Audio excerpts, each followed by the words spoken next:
If you love pegging as much as I do, then you'll definitely love Peggle. Every once in a while, I have to take time out of my schedule to revisit Peggle. There's truly no game like it. Well, other than Peggle Nights, and Peggle Extreme, and Peggle 2, end of list, but you know what I mean. PopCap turned a simple pachinko machine into one of the greatest, simplest games of all time. Your goal is to clear every orange peg on screen without running out of balls. You can also speedrun it or try for new high scores, whatever you're into. What's so interesting is a lot of your shots are completely luck-based. No one's doing a series of equations to figure out the exact path each ball is going to take. You just shoot your shot, try to line things up the best you can, and pray that luck is on your side. You can be skilled for sure, but the most casual players like me just do the best we can.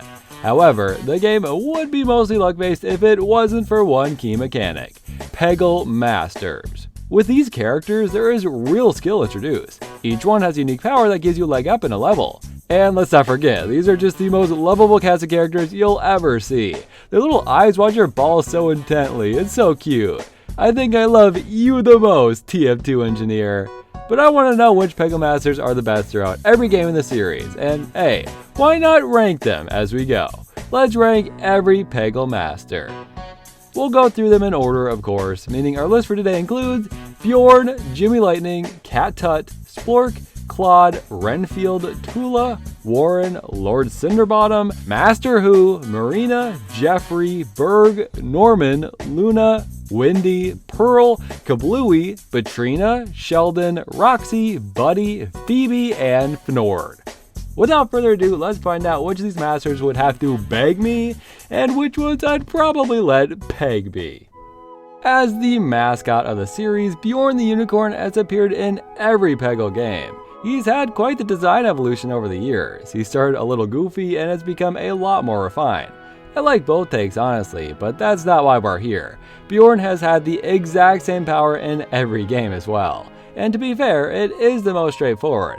It's called the Super Guide, and for a few shots you get a little aim assist showing where your ball will bounce. Keep in mind though that it only helps with your first bounce, and after that it's left a complete mystery. This is a great move for pulling off long shots, getting free bucket shots, or clutching a victory out on your last move. But in any other case, it's really not that helpful. And theoretically, if you're good at Peggle, you don't really need Bjorn at all. Sometimes I feel like I do worse with the Super Guide, I'm just too lucky I guess. It's not bad, it's not useless, just not very powerful and definitely boring. Most masters only get 1 or 2 special shots, so when Bjorn gets 3, you know they're compensating for something. The fact that Bjorn is the only playable character in Peggle Extreme is so sad. I'm not even gonna stop that face hugger. I'm kinda glad that happened actually. I'm giving our first and most iconic master a D tier. Next up is everyone's favorite cool gopher, Jimmy Lightning. My name sounds so freaking boring compared to this guy. I think I'm gonna legally change my name to Jake Thunder now. One of the easiest power-ups in a game like this is the multi-ball. Pinball popularized it and Jimmy Lightning perfected it. If you're able to hit both green pegs in the same shot, you get 3 balls to clear out a ton of the stage at once. The main disadvantage of this power is you cannot choose where the green pegs are on screen. Most powers are activated around after you collect them, but if you play as Jimmy and the green peg is in a crappy spot, it's going to be useless to you. Jimmy Lightning returned in Peggle 2 DLC, now looking like the how do you do fellow kids meme and sending 2 balls on screen rather than just 1. Obviously, that's just objectively better. In Peggle Blast, he has a much different ability, bouncing a group of acorns around the stage. For the sake of simplicity, let's mostly focus on the classic 2-ball action he had going on in the first game, but at least acknowledge how they made him better and better over time. Jimmy is not bad, and I've had some crazy lucky shots with that multi-ball, but he's just not reliable enough to go higher than C tier. Cat Tut is a pretty strange character in every way. The name is weird, its design kinda makes me uncomfortable, and of course, her power only affects the free ball bucket. It makes it into a pyramid shape, and you're much more likely to get free balls because of it. I have to say, other than trying to clear 100% of pegs on the easiest levels, when the hell is Cat Tut ever better than any other master? I can't imagine going into a tough stage and deciding Cat Tut is the solution to all my problems. I think this one and Bjorn are the most easily comparable, as neither are direct power-ups. Neither necessarily give you a leg up on anything, they just make it a little easier to shoot or get a free ball. Well, maybe I don't want a free ball. Maybe I didn't want to bounce off your little pyramid. They had to give you 5 turns with this thing because they knew it was the worst power in the game. Convince me otherwise in the comments. Until then, that's a D tier. It's funny that every character before now has just been a cool animal, and now we have a freaking alien. It is fun to think that anything can be a Peggle Master though. A pumpkin? Of course. A sunflower? Sure, why not? An alien? That's not even weird anymore. His name is Splork, and he gets to explode a pretty decent range of pegs near the green one. Once again, you rely on the green peg showing up in a decent spot, and always run a risk of it being completely useless to you. I like Splork well enough, but he definitely deserves a C tier. Look, I know this tier list is looking pretty grim right now. I promise there are good Peggle Masters. Eventually. For example, we have Claude. Now, personally, I may love this little lobster dude with all my heart, but I always thought his special power was Dog Dookie. He turns the stage into a pinball game, with lobster claw flippers keeping the ball in play. Theoretically, you could beat entire stages in one shot if you can keep the ball alive. But I can't! Most stages aren't built for the guy. Half the time the claw launches the ball in the exact same way over and over, or the ball simply never goes near the claws and then you're out of time. But just because I suck at Claude doesn't mean he deserves any hate. He is good, I know he is, even if I can't technically prove it. One day I'll graduate from the Peggle Institute and it'll be all thanks to my favorite lobster man. A tier. Apparently this pumpkin believes in reincarnation, as it can revive itself for each green peg it hits. You'd think having an extra life would be good, but we can keep this one short and sweet. Renfield sucks and cucks my asshole, and it's going all the way down, and actually, Jake Miller of youtube.com/jake.miller, I think the Pumpkin Man goes in S tier. Yes, I was here the whole time, I'm living in your walls. So Renfield the spooky scary pumpkin. His ability Spooky Ball is a force to be reckoned with. It basically allows one ball to act as two, giving it an extra chance after it hits the bottom. It also maintains its score, so you have an almost guaranteed free ball as long as your shot doesn't completely miss. Use it in the early game and it's practically unmatched, completely destroying any pegs in its path and often leading you in a better position afterwards with more turns. While other abilities are situational, here there's a 100% chance it'll come insanely handy with 0 increase in skill required. S tier. Well, that was kind of rude of him to interrupt me like that. I was totally gonna say S tier, he stole my moment. I guess I can't be too mad. Terror loves committing acts of terrorism, I hear. Anyways, everyone's out here simping on Solar Flare from PopCap's other big series. Meanwhile, I'm over here going gaga for Tula, especially in her updated design. Oh lord. She loves me. She loves me not.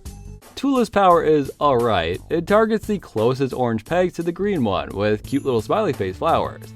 Actually, I scratched that. It's pretty bad. It's not helping you with your score or clearing parts of the stage, it's just getting some more orange pegs for you a little faster than normal. It does her job fine, but I sort of expected more from her flower power. Tula got a second spotlight in Peggle Blast, featuring an all-new ability, which, in my opinion, is one of the best in the entire game. A big circle encompasses the ball, and when you choose to activate it, every single peg in that area is cleared. Just chunks of level can be destroyed. I would definitely give that one S tier, but unfortunately we're choosing to focus on Tula from the original game. It's just not that great. A C tier seems fair to me. Now I know world famous Doug's favorite character is Warren the Rabbit, and I hate to disappoint, but I really hate Warren the damn Rabbit. In a game with a lot of luck already involved, now I gotta spin some stupid wheel just to get a free ball half the time.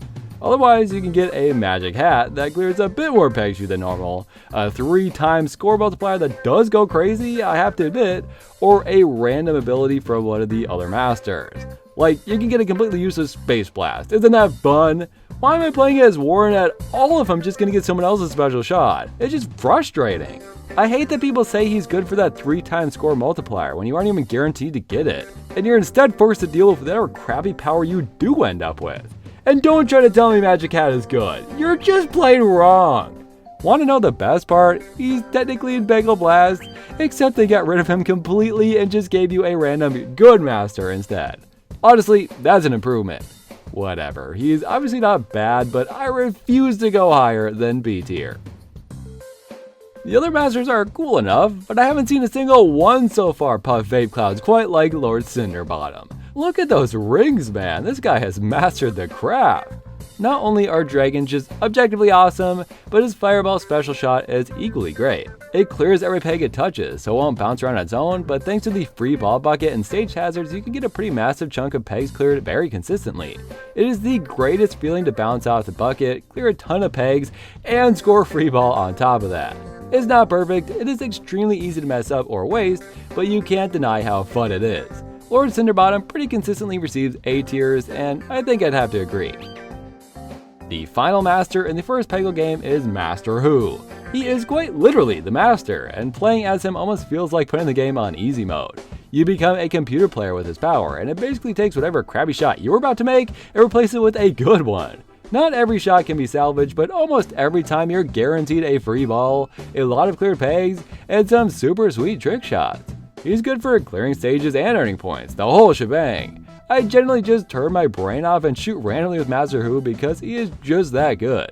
I know hardcore Pegglers out there would disagree, but all of us cool kids know the truth. Master Who is S tier. Has there ever been a sequel like Peggle Knights that was just as good as the first game? It definitely helps that this is pretty much the exact same experience. Each of the masters try out little roleplay scenarios during their wet dream segments, and that's really the only difference here. Well, besides the brand new master, of course. It's Marina's dream to graduate from the Peggle Institute, which she probably will, considering her very good ability. The free ball bucket becomes a little electric rod, and when you activate her ability, every peg between the ball and the bucket gets zapped. On her third adventure mode stage specifically, I managed to score a ton of points and clear whole sections of pegs thanks to her power. We can clearly see the potential here, right? Although, if there's not a nice lined up section of pegs to clear, she won't be too useful in that specific instance. Still very good, I'm gonna say A tier. I'd say I was speechless, but I have one more thing to announce. Coming this year, Peggle-tuber!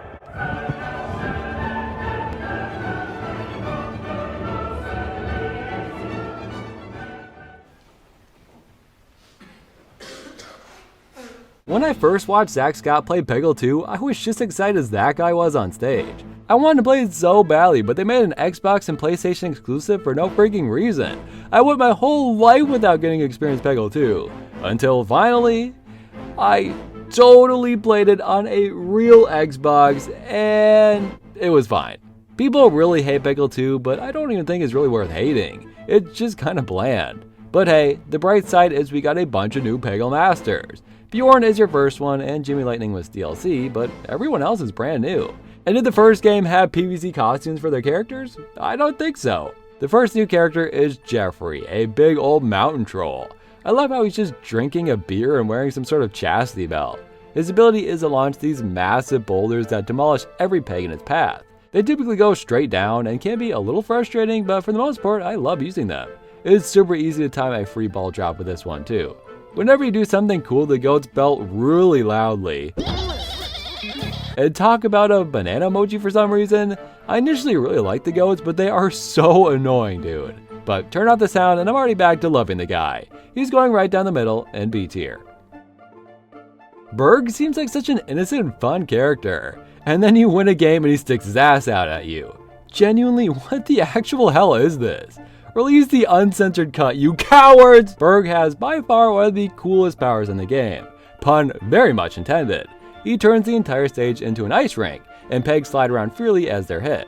I had an extremely tough time grasping this one, but when you do well with it, you really do well. It's also so cool to see all the little streaks of ice from all the moving pegs on screen. Like I said, it's such a great idea.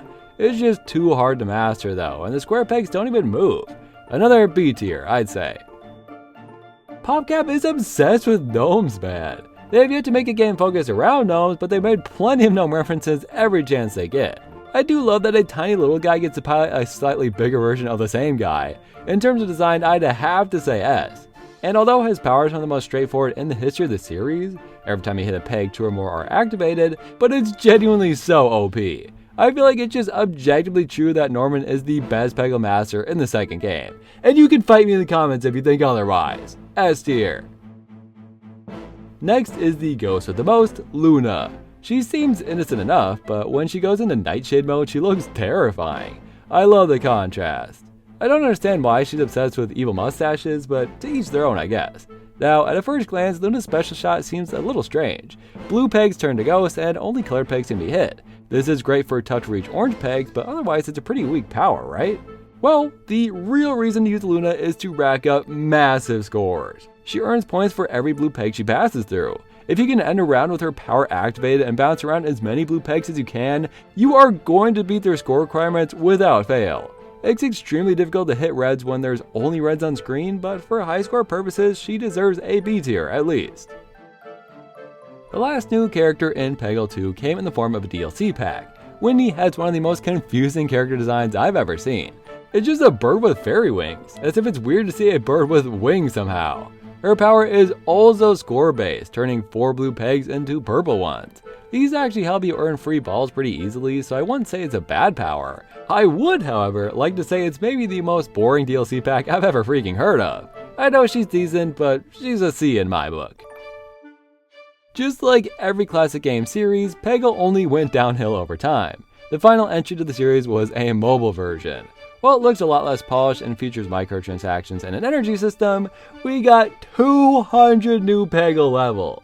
Now, in almost any situation, I would see that and go, well, guess I'm never making a Peggle video. I don't want to play 200 levels with an energy system at my throat the whole time. But I booted up the game on my old phone and look at that, I beat the whole freaking game. I don't even remember doing this. Thank you so much, Past Me. Anyways, yeah, tons of levels, but also 8 new Peggle Masters. We even saw the return of a few. It's been so long since Tula had a spotlight.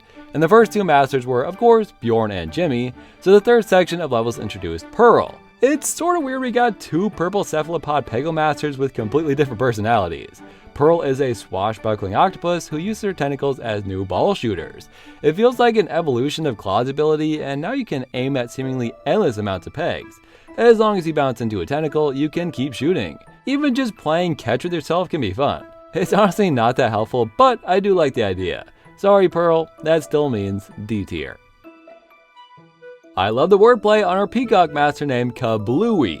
Emphasis on the blue, as a little circle of peacock feathers sprout from every blue peg you touch. I feel like I wasn't able to get any crazy clips with Kablooey, but I know he is a very powerful character. Pegs are almost always covered in some sort of substance in this game, so masters who can tear through them are always a big help.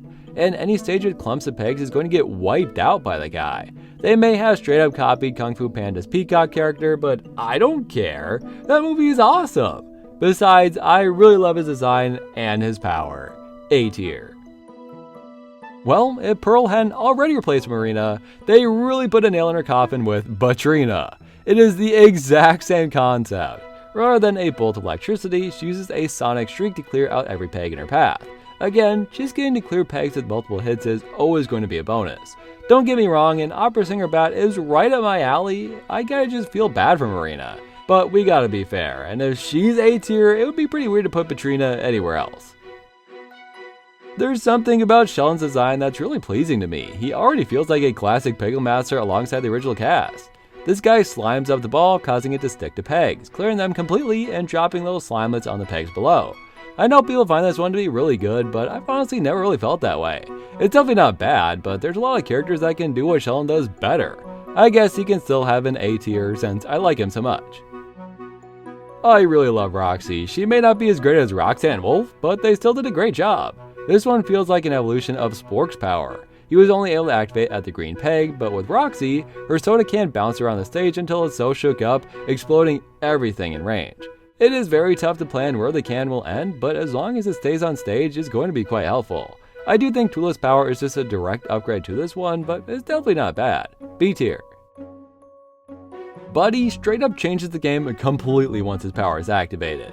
Oh, and also he's an old prospector turtle, and if Stinky Pete was a turtle, I think we could all agree he would be 10 times better. Anyways, you are given control of the free ball bucket, so unless you're bad, you are guaranteed a free ball each turn. But additionally, if you catch the ball, it shoots back up as a rocket, clearing every peg in a vertical line. This is crazy good on its own, but almost crucial for these gem drop levels. Normally, you'd have to catch the gems randomly as the bucket moves back and forth, but now that you control the bucket, you can catch them all, rack up a ton of points, and never have to play these stupid gem drop levels ever again. Buddy is the best. He's going in S tier. Look out, Jimmy, we've got a thick queen ready to steal your thunder.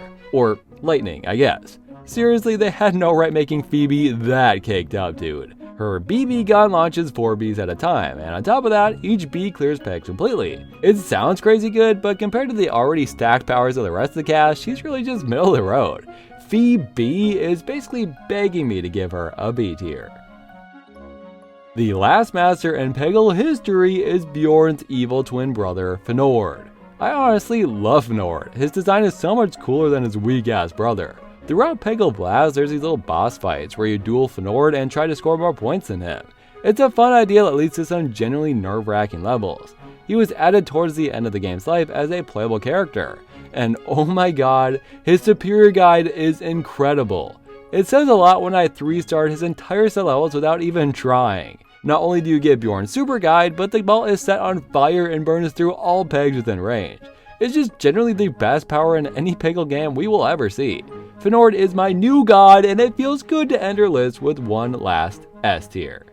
Despite how much people love the original Peggle games, there were surprisingly few entries in the series, and in turn, not a ton of masters. Imagine if we never got the mobile game, this list would be so much shorter. Those original 10 characters are so iconic, and even ones like Cat Tut or Splork, who never appeared outside of the first entries, feel crucial and iconic.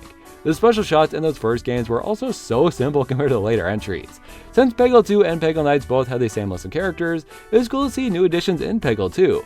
I know that game is hated and no one really cared about it when released, but I can just imagine what Peggle 3 could have been.